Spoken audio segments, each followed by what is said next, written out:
British क्रूरता की पराकाष्ठा, जलियांवाला नरसंहार एक ऐसी अमानवीय घटना है जिसने पूरे देश को झकझोर के रख दिया।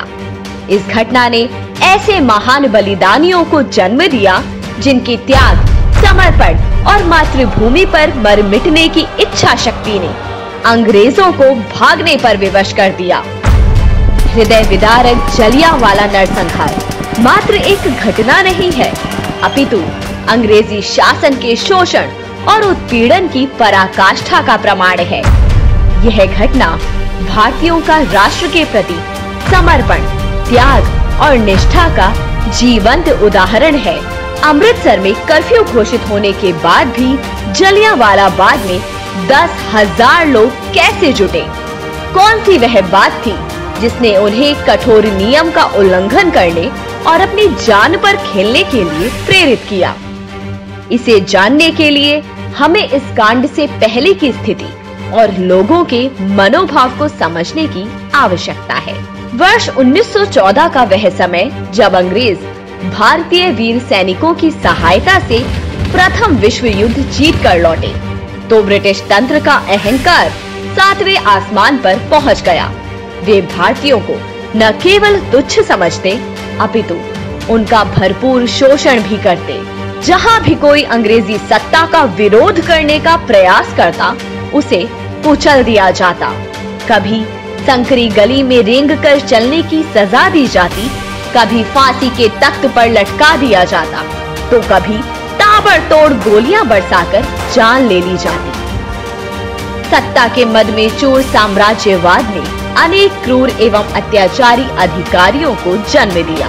इन्हीं में से एक था जनरल डायर, ऐसा सनकी अधिकारी जिसने केवल अपना दबदबा दिखाने भर के लिए सैकड़ों मासूम और निहत्थे लोगों को मौत की नींद सुला दिया।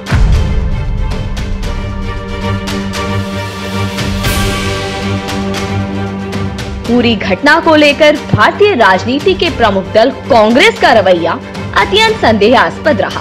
कांग्रेस के कुछ नेता अंग्रेजी शासकों के तलवे चाटते भी दिखाई दिए। जलियांवाला बाग कांड के कुछ महीने बाद कांग्रेस का 34वां अधिवेशन हुआ। इस अधिवेशन में मोतीलाल नेहरू ने ब्रिटिश शासन की जमकर प्रशंसा की, जबकि उसी ब्रिटिश शासन की संसद अत्याचारी अधिकारी जनरल डायर का गुणगान कर रही थी। घटना के 1 साल बाद डायर को कुशल, बौद्धिक और मानवीय गुणों वाला बताकर प्रस्ताव पारित किया गया। विडंबना यह है कि कांग्रेस ने इस प्रस्ताव पर कोई प्रक्रिया तक नहीं दी। कांग्रेस के चाटुकारितापूर्ण रवैये ने संपूर्ण राष्ट्र के जनमानस को अंग्रेजी सत्ता के दमन चक्र में असहाय छोड़ दिया था। लोगों का कांग्रेस से मोह भंग होने लगा।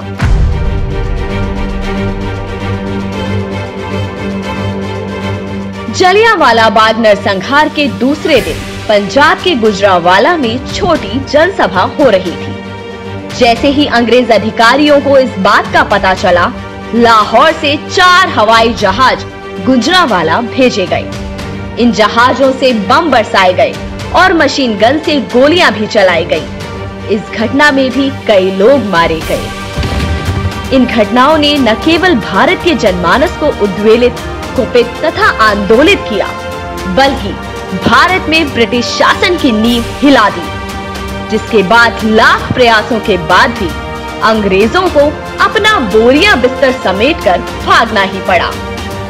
उस दौर के हजारों भारतीयों ने जलियांवाला बाग की मिट्टी को माथे से लगाकर देश को आजाद कराने का दृढ़ संकल्प लिया और स्वयं को राष्ट्रहित के लिए आहुत कर दिया। जलियांवाला बाग नरसंहार को 100 वर्ष से अधिक हो चुके हैं। आज भी यह स्थान किसी देवालय के समान है।